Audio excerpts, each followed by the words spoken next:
राज्य दृष्टिमा देशभित्र दूरी हुँदैन। नमस्कार, म धीरज बस्नेत। समाचारको गर्भमा विवरण मात्र होइन, कारण र निवारणको बाटो पनि हुन्छ। पर्दामा देखिने र छेकिने खोजीको खबर उद्घाटन गर्न तम तयार। बाइलाइन। दर्शक वृन्द, लकडाउनमा पनि जाम। यस्तो दृश्य सायदै देख्न पाइएला। तर काठमाडौँ उपत्यकामा लकडाउनको पहिलो दिन बिहीबार यस्तै दृश्य देखियो। बजार र पसल बन्द थिए, तर सडकभरि भराउ जस्तो थियो। भिड नभए पनि सवारी साधनको चहल पहल बाक्लो थियो। अत्यावश्यक बाहेकका सवारी साधन पनि ओहोरी दोहोरी गरिरहेका थिए।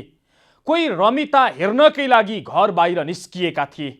अर्थात् पहिलो दिन काठमाडौँमा लकडाउन खुकुलो रह्यो। तर भोलिबाट भने लकडाउन कडा हुने भएको छ। पास वितरणमा कडाई गरिने भएको छ भने सरकारी सवारी साधनमा जोर बिजोर लगाइने तयारी गरिएको छ। अझै काठमाडौँ प्रवेश गर्नका लागि PCR रिपोर्ट अनिवार्य गर्ने प्रशासनको योजना छ। आज हामी कार्यक्रममा लकडाउनको पहिलो दिन काठमाडौँ उपत्यकामा देखिएको दृश्य र शुक्रबारबाट गर्न लागि कडाई देखाउँदैछौँ। कार्यक्रमको सुरुमा लकडाउनको पहिलो दिन सडकमा देखिएको दृश्य देखाउँदैछौँ, जहाँ जामै जाम थियो।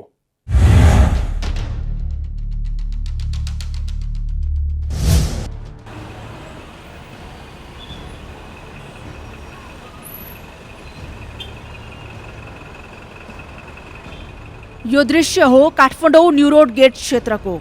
नझुक्किनुहोस्, यो दृश्य निषेधाज्ञाको पहिलो दिनमै कैद गरिएको हो। सामान्य समयमा जस्तै सडकमा मानिसहरूको भिडभाड र ट्राफिक जामको लर्को देख्दा जो कोहीलाई पनि लाग्छ, के काठमाडौँमा निषेधाज्ञा लागू भएको छ र?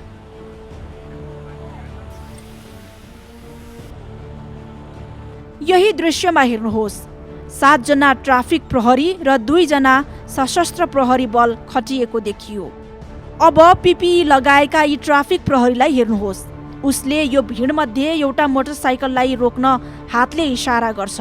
प्रहरीको इशारा अनुरूप चालकले मोटरसाइकल रोक्छ पनि। तर मोटरसाइकल रोकिसकेपछि चालकले ट्राफिक प्रहरीलाई फर्केर हेर्दा ट्राफिक प्रहरी प्रतिक्रिया विहीन देखेपछि उसले आफ्नो बाटो तताउँछ। यही भिडलाई राम्रोसँग निहाल्ने हो भने निषेधाज्ञाको पहिलो दिनमै थेगी नसक्नुको भिडभाड देखेर ट्राफिक प्रहरी पनि हैरान भए जस्ता देखिन्छन्। यी दृश्यमा देखिए जस्तै के यी 7 जना ट्राफिकले यति ठुलो भिडमा रहेका हरेक सवारीलाई चेकिङ गरेर साध्य लाग्यो होला र? एउटै भिडमा गुडिरहेका कुनै कुनै सवारीलाई एकातिर बोलाएर चेकिङ गर्थे। एक गरेर सबैलाई जाँच गरोस् पनि कसरी? साध्य पनि लागेन।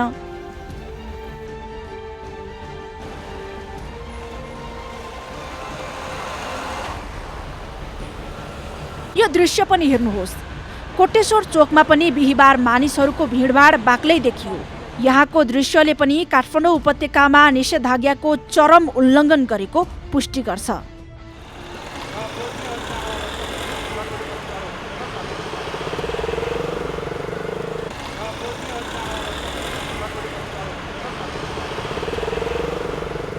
कोरोना संक्रमणको दोस्रो लहर तीव्र रूपमा फैलिएसँगै सम्भावित जोखिमलाई न्यूनीकरण गर्न सरकारले उपत्यका सहित विभिन्न जिल्लाहरूमा निषेध आदेश जारी गरेसँगै चोक चोकबाट घर फर्किनेहरूको भिडले पनि कोरोना संक्रमण बढाउन निम्तो दिइरहेको थियो। निषेधाज्ञा लागू भइसकेपछि पनि घर फर्किने झिनो आश लिएर झोला र पोका पुन्तुरा सहित कलङ्कीमा गाडीको प्रतीक्षामा रहेका मानिसहरूको बाक्लै जमात देखियो। सँगै कलङ्की चोकमा त बाहिरी जिल्लाबाट काठमाडौँ प्रवेश गर्ने गाडीहरूको लाम पनि लामै देखिन्थ्यो।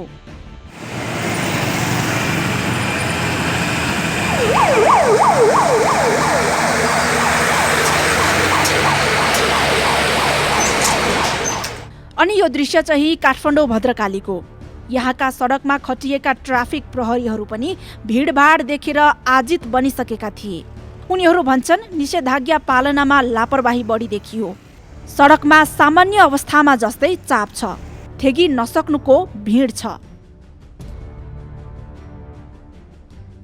यी त केही प्रतिनिधिमूलक दृश्य मात्रै हुन्। यस्तो डरलाग्दो दृश्य काठमाडौँका 3 जिल्लाका हरेक चोक र गल्ली गल्लीमा देखिन्थ्यो।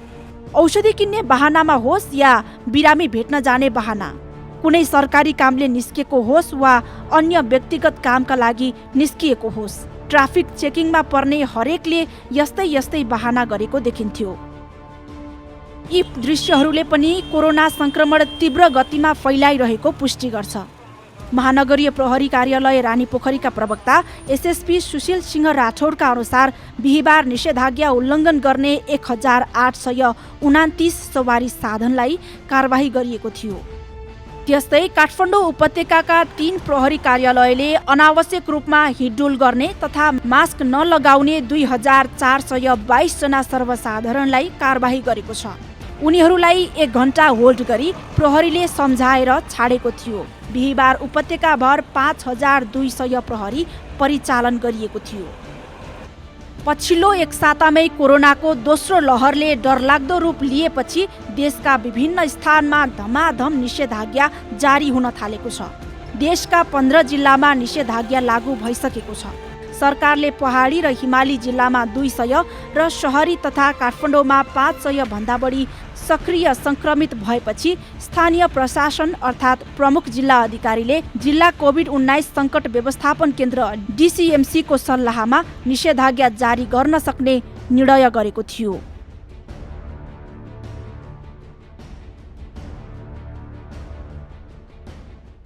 हो, लकडाउनलाई गिज्याउने गरी काठमाडौँका चोकमा सवारी जाम थियो।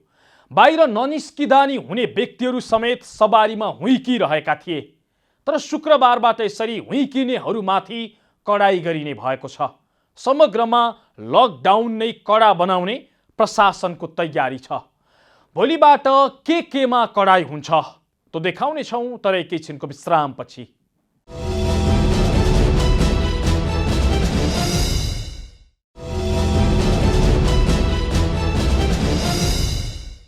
दर्शक वृन्द, आज हामी बाइलाइनमा लकडाउनको पहिलो दिन काठमाडौँ उपत्यकामा देखिएको दृश्य र भोलिबाट गर्न लागि कडाई देखाइरहेका छौँ। पहिलो दिनको लकडाउन खुकुलो भएको भन्दै आलोचना भएपछि भोलिबाट काठमाडौँ उपत्यकाका प्रशासन कार्यालयहरूले लकडाउन कडा बनाउने भएका छन्। अति आवश्यक बाहेक पास वितरण बन्द गर्ने, सरकारी सवारीमा जोर बिजोर लगाउने, केही क्षेत्रको पास खोस्ने र काठमाडौँ प्रवेश गर्न अनिवार्य रूपमा PCR रिपोर्ट चाहिने व्यवस्था गर्ने तयारी भएको छ। खुकुलो लकडाउनले जोखिम बढाएको प्रशासनको ठहर छ।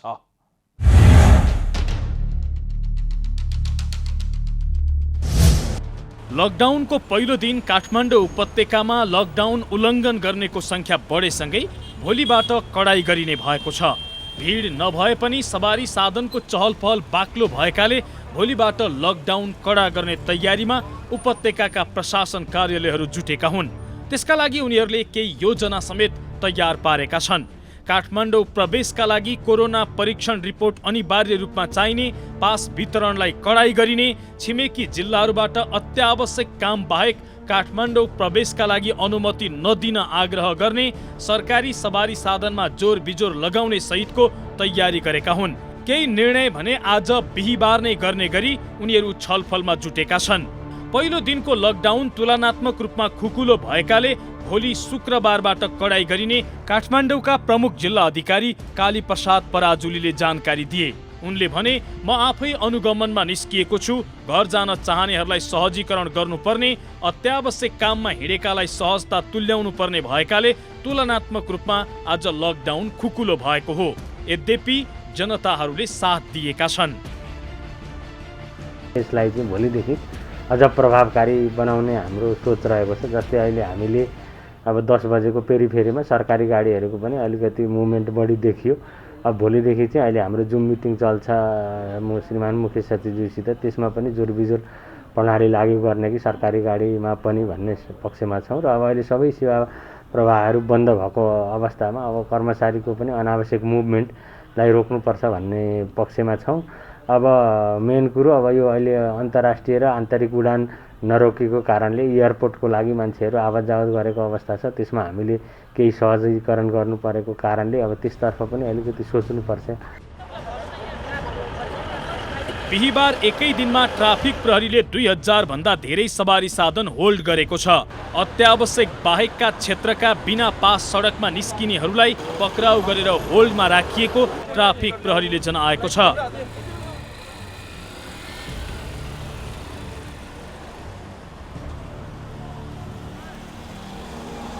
भोलिबाट यस्ता व्यक्ति र सवारीमाथि कडा निगरानी गर्ने र अत्यावश्यक बाहेक अन्य कसैलाई पनि हिन्डुल गर्न नदिने प्रशासनले जनाएको छ।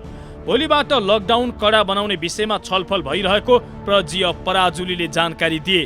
उनका अनुसार काठमाडौँ उपत्यका प्रवेशका लागि PCR रिपोर्टको माग गर्ने तयारी भएको छ।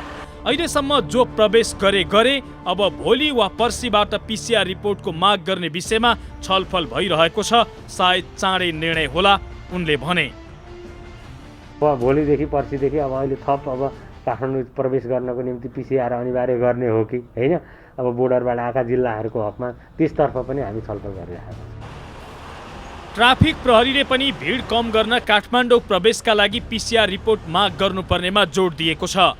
महानगरीय ट्राफिक प्रहरी प्रमुख SSP जनकराज भट्टराईले काठमाडौँ प्रवेशका लागि PCR रिपोर्ट माग गर्ने विषयमा छलफल भएको जानकारी दिए। उनले भने सायद यो निर्णय चाँडै होला। भिड व्यवस्थित गर्न यसले टेवा पुर्याउनेछ। अब धेरै कुरामा व्यवस्थित गरेर जानुपर्छ। भोलिका दिनमा अझै व्यवस्थित हुन्छ होला। भोलिका दिनमा धेरै कुराहरू चाहिँ व्यवस्थित PCR को कुरा आयो। PCR को लागि पनि जाने दिनुपर्ने भन्ने स्थिति आयो। भोलि आज PCR गरेन भोलि उड्न पाउँदैनौँ। यस्ता नयाँ इस्युहरू पनि आइरहेछन्। इस्यु आउँदै जान्छन्, सम्बोधन हुँदै जान्छ र व्यवस्थित बनाउँदै जानुपर्छ। भोलिबाट लकडाउन कडा बनाउन पासमा पनि कडाई गरिने भएको छ। काठमाडौँका प्रमुख जिल्ला अधिकारी काली प्रसाद निरौलाका अनुसार पासकै कारण भिड बढेकाले अत्यावश्यक बाहेककालाई भोलिबाट पास दिइने छैन। यस्तै सरकारी गाडीमा पनि भोलि अर्थात् शुक्रबारबाट जोर बिजोर लगाउने तयारी भएको छ। प्रजीय पराजुलीले भने जनता घरमा थुनिएका बेला किन सबै सरकारी सवारी चलाउनु पर्यो, त्यसैले त्यसमा पनि कडाई गर्न लागि छ। अब 10 बजेको पेरिफेरीमा सरकारी गाडीहरूको पनि अलिकति मुभमेन्ट बढी देखियो। अब भोलिदेखि चाहिँ अहिले हाम्रो जुम मिटिङ चल्छ श्रीमान मुख्य सचिवज्यूसित, त्यसमा पनि जोरबिजोर प्रणाली लागू गर्ने कि सरकारी गाडीमा पनि भन्ने पक्षमा छौँ। र अब अहिले सबै सेवा प्रवाहहरू बन्द भएको अवस्थामा अब कर्मचारीको पनि अनावश्यक मुभमेन्टलाई रोक्नुपर्छ भन्ने पक्षमा छौँ। छिमेकी जिल्लाहरूबाट अत्यावश्यक काम बाहेक कुनै पनि सवारी र व्यक्तिलाई काठमाडौँ नपठाउन पनि काठमाडौँ उपत्यकाका प्रशासनहरूले आग्रह गरेका छन्। अति जरुरी बाहेकका पास उपलब्ध नगराउन आग्रह गर्दै अब सामान्य सवारीलाई काठमाडौँ प्रवेशमा पूर्ण रूपमा रोक लगाइने प्रमुख जिल्ला अधिकारी पराजुलीले जानकारी दिए। पास वितरण नगर्ने एउटा अब विभिन्न निकायले पनि पास अहिले वितरण गरिराखेको छ नि त। जस्तै उद्योगको सेक्टरमा अरू सरकारी कार्यालयहरूले पनि त्यसलाई पनि अनावश्यक पासको इस्यु भएको छ भने त्यसलाई नियन्त्रण गर्नेतर्फ हामी लाग्छौँ। अत्यावश्यक कोही अब मान्छे नै अब बित्यो अब त्यो फेरि रेस्ट्रिक्सन गर्दैन भन्ने कुराहरू पनि आउँदैन होइन।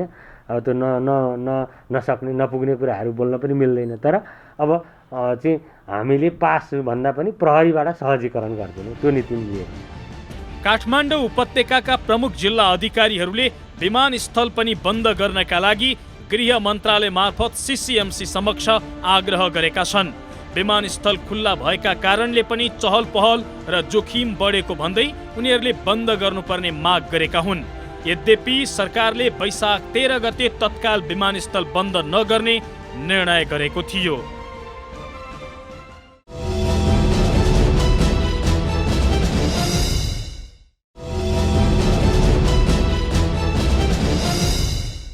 दर्शक वृन्द, आज हामी बाइलाइनमा लकडाउनको पहिलो दिन काठमाडौँ उपत्यकामा देखिएको दृश्य र भोलिबाट गर्न लागि कडाई देखाइरहेका छौँ। शुक्रबारबाट काठमाडौँ उपत्यकामा लकडाउन कडा हुने भएको छ, तर बिहीबार पनि केही क्षेत्रमा भने कडाई गरिएको थियो। कतिसम्म भने तरकारी र खाद्यान्न पुर्याएर आएका रित्ता सवारीलाई बाटोमै रोकिएको थियो। कागज पत्र हुँदा समेत केहीलाई 2 घण्टादेखि भने केहीलाई 6-7 घण्टादेखि सडकमै उभ्याइएको दृश्य देखियो।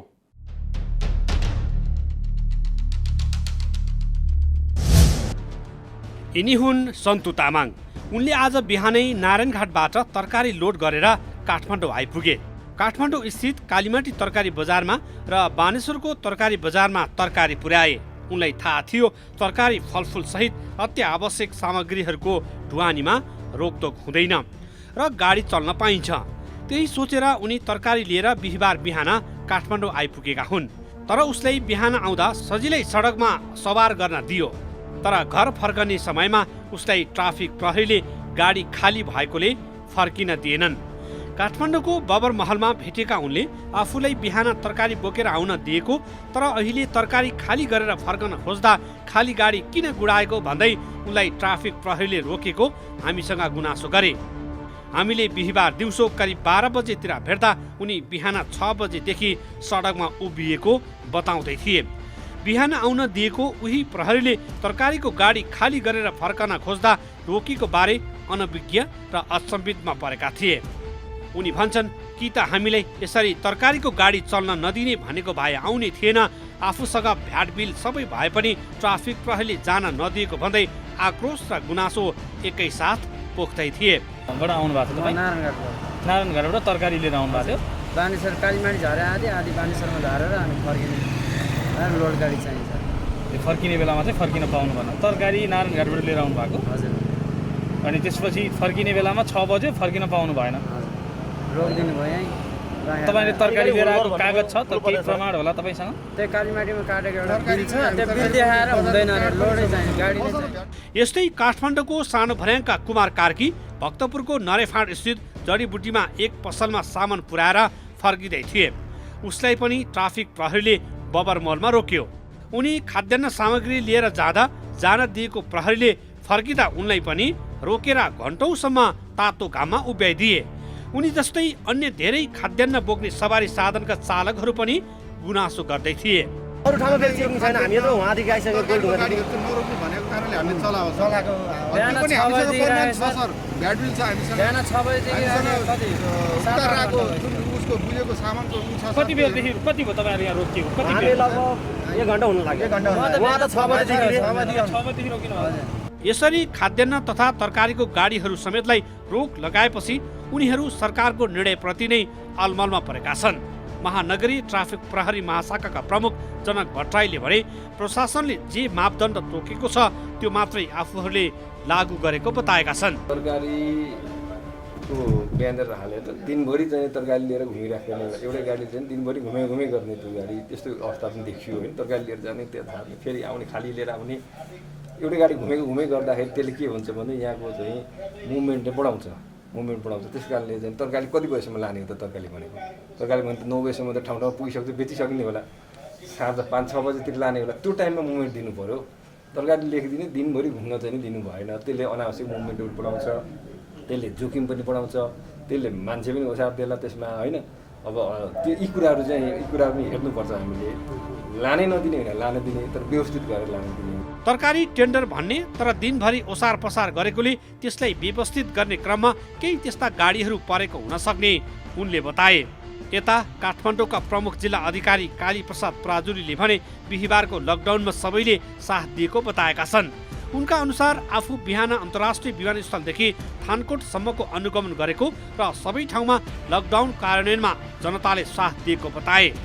खाद्यान्न भनेर अब अरू केही भएन भने अब सेतो व्हाइट पेपरमा यसरी चाहिँ दुधको गाडी अथवा पानीको गाडी भनेर यसरी त टाट्न सकियो नि त होइन। अनि जाँदा यसरी गएको चाहिँ फर्केको भनेर देखाएपछि त प्रहरीलाई हामीले निर्देशन दिन्छौँ, त्यसको सहजीकरण हुन्छ। यो एउटा अरू केही सक्नुहुन्न, ठुलो ब्यानर बनाउन सक्नुहुन्न भने पनि एउटा सेतो पेपरमा यसरी आफ्नो पहिचान चाहिँ प्रष्ट खुल्ने गरी तर।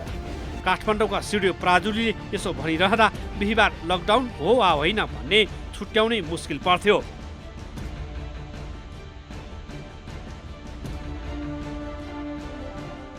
हो, जाम हुने गरी लकडाउन गर्नुको कुनै अर्थ छैन। अति आवश्यक सवारीलाई रोकेर दुःख दिन भन्दा पास बनाएर कामै बिना घुमिरहेकाहरूलाई प्रशासनले रोकोस्। जनतालाई घरभित्र थुनेर सरकारी कार्यालय किन खोल्नु पर्यो? कारोबारै ठप्प भएका बेला बैंक किन चलाउनु पर्यो? यस्ता सवारी माथि पनि कडाई गरियोस्। लकडाउनलाई गिज्याउने गरी भइरहेको जाम हटाउन र भिड नियन्त्रण गर्न प्रशासनले ध्यान दियोस्। हौस् त, आजलाई लकडाउनको पहिलो दिन काठमाडौँ उपत्यकामा देखिएको दृश्य र भोलिबाट गर्न लागिएको कडाईको प्रसङ्ग यति नै। मुलुकको माटो जहाँ छोए पनि राष्ट्र एकैचोटि जागरुक हुन्छ। यो दूरीविहीन आचरण नै समाचारको मूलधार बाइलाइन अर्थात् जिम्मेवार पत्रकारिता। नमस्कार।